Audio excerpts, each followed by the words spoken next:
Le timing est-il opportun pour de nouveau s'intéresser au cuivre? On en parle avec vous, John Plassard. Bonjour John. Bonjour David. Bon, on peut rappeler que déjà que c'est l'un des métaux les plus polyvalents au monde. On en retrouve quasiment partout. Exactement. Par exemple, pour l'électricité et l'électronique, on aime bien le cuivre parce qu'il y a une excellente conductivité électrique. Et puis de l'autre côté, vous savez, pour la construction, on a une résistance à la corrosion. Il y a moins de rouille, par exemple, sur ce type de métaux. Donc c'est très, très utilisé dans le monde. Voilà, puis aussi on pense à ce qui existe déjà et ce qu'on verra de plus en plus dans les rues et partout, à savoir des éoliennes et des voitures électriques aussi. C'est utile Oui, à la oui, transition tout à énergétique, fait. hein. C'est dans cette thématique renouvelable, c'est une utilisation gigantissime, puisqu'on estime par exemple que pour un parc éolien, il faut entre 4 et 15 millions de livres de cuivre, pardon, pour les câblages, les roulements, les pièces mécaniques, etc. Et même constat pour les panneaux solaires. Et une autre chose, aussi dans cette thématique du renouvelable, eh bien aussi pour les véhicules électriques. Vous savez, David, que dans un véhicule thermique, il faut on estime environ 23 kilos de cuivre, mais dans un véhicule électrique, eh bien, il faut entre 40 et 60 kilos. Donc, quand on sait que le marché des véhicules électriques va être multiplié normalement par 8 ou 9 ces prochaines années, eh bien, on voit qu'à horizon 2030, la demande simplement sur ce type de véhicule, eh bien, va être gigantissime. On dit souvent que le cuivre, c'est un baromètre de l'économie mondiale. Est-ce que c'est toujours vrai et pourquoi?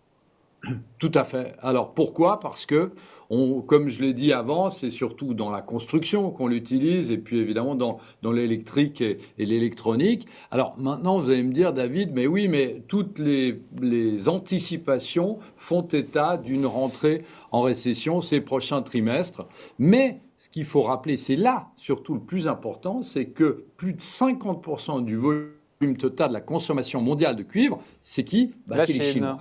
Ouais. Évidemment. Et lorsqu'on sait ces dernières semaines qu'on a eu une réouverture progressive et qu'on va avoir une réouverture progressive face à la politique du Covid-0, eh bien, on voit que le gouvernement chinois va tout mettre en place pour relancer son économie qui était quasiment à l'arrêt à cause de cette politique du Covid-0. Ça, c'est la première des choses. Et la deuxième des choses, malgré le fait que potentiellement les États-Unis ou l'Europe va rentrer en récession, eh bien, on sait qu'on a des plans gouvernementaux qui sont aux États-Unis et évidemment en Europe. Vous savez, les fameux 750 milliards qui ont été votés dans l'Union européenne, eh bien, ça aussi, ça va dynamiser le cuivre.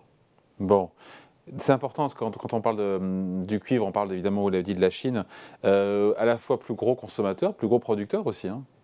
Oui, tout à fait, exactement. Très gros producteur. Alors, il faut faire attention parce qu'on a du cuivre raffiné. C'est eux qui le raffinent. Si on regarde les mines, on voit qu'elles sont surtout au Chili, au Pérou, au Congo et puis aussi en Chine. Mais c'est eux qui raffinent le plus le cuivre. Donc, très important, c'est vraiment l'acteur principal. Et si vous regardez l'évolution du prix du cuivre, bah, il a baissé évidemment pendant le Covid puisqu'il y avait moins de demandes.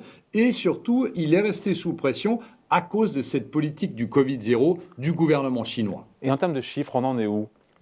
Sur le prix du cuivre, qui a beaucoup varié évidemment entre le Covid, entre la reprise derrière. Maintenant, il y a des vents contraires entre la Chine qui se réouvre économiquement et en même temps une possible récession, une récession a priori confirmée bientôt en Europe et peut-être aux États-Unis. Ça donne quoi en termes de prix? Qu'on voit un peu les grandes masses, hein. Bah, écoutez, ce qu'on a vu, ce qui était très intéressant, c'est que par rapport au plus bas qu'on a touché il y a 2 mois sur le prix du cuivre, eh bien, on a gagné près de 15%. Alors, on va me dire, on avait baissé de près de 40% par rapport au plus haut qu'on avait. Donc, on est dans une situation où, effectivement, on n'a évidemment pas revu les niveaux pré-Covid, mais on est dans une situation où les volumes sont de retour. Et il y a une chose qui est très intéressante, qui a un rapport direct avec le prix du cuivre dont vous parlez, David, c'est le fait que les stocks de cuivre sont au plus bas. Alors, vous avez plusieurs entreprises, mais vous avez un des leaders qui est le CEO de Freeport-McMoRan, qui nous dit que les stocks sont suffisants aujourd'hui pour alimenter la consommation mondiale pendant 4,9 jours. Donc on voit que c'est très tendu sur les stocks de cuivre et évidemment il va falloir les reconstituer, ce qui va gonfler aussi les prix.